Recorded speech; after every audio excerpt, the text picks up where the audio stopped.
The 1-0 Philadelphia Eagles will have their home opener against the 1-0 San Francisco 49ers in week 2 after going 1-0 and starting off the season very fast against the Atlanta Falcons in week 1. The Eagles should look to continue that pace in Philadelphia this week against a daunting defense in the 49ers led by Bosa. Jalen Hurts would be a magician all day long against the Falcons, escaping the pocket and evading pressure all day long. Great pass right here to start off the season. Devontae Smith with his first catch and pass being a touchdown from Jalen Hurts. It was a perfect way to start the season off.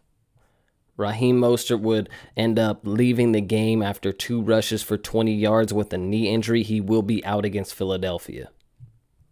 The Philadelphia Eagles will have their hands full with George Kittle after he demolished them last year for 183 yards, 15 for 15. He was just an absolute force. We had no answers for him.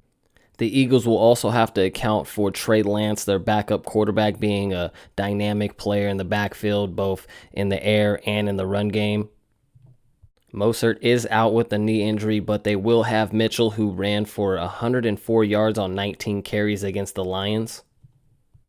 I don't expect Mitchell to have over 100 yards against the Philadelphia Eagles defensive line led by Cox and Hargrave in this game, though.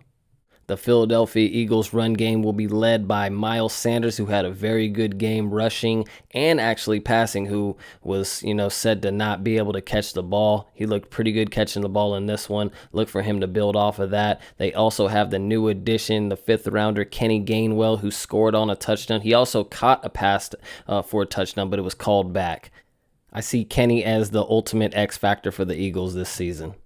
Shanahan would run a couple more quarterback runs for Trey Lance, but he was bottled up each time.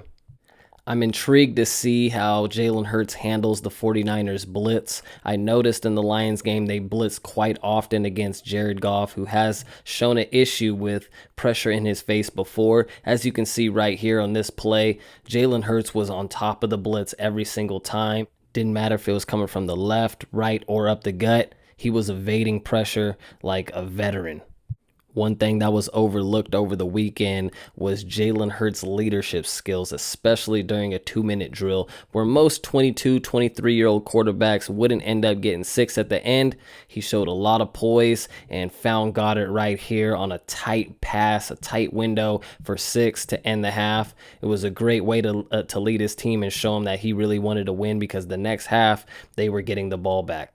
Nick Sirianni would continue to show his aggressive nature as the Eagles head coach by going for 2 with Miles Sanders and converting.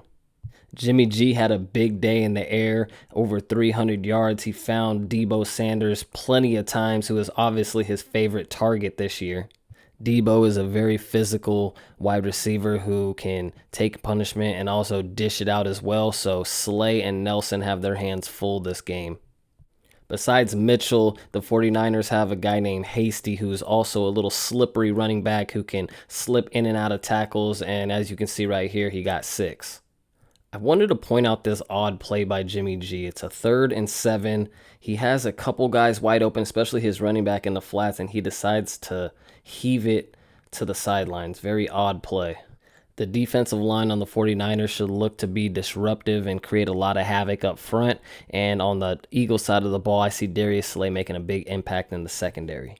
If Jalen Hurts can have a performance like he did against the Falcons, avoiding pressure, I think the Eagles should have a very good day in the air. But with that said, he's not going up against the Atlanta Falcons defense. He's going up against Bosa and company, and they obviously are going to have a bigger threat of getting to the quarterback.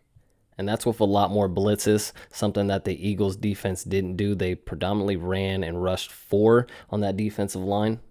They relied on their front 4 and their front 5 on both sides of the ball to basically dominate this game.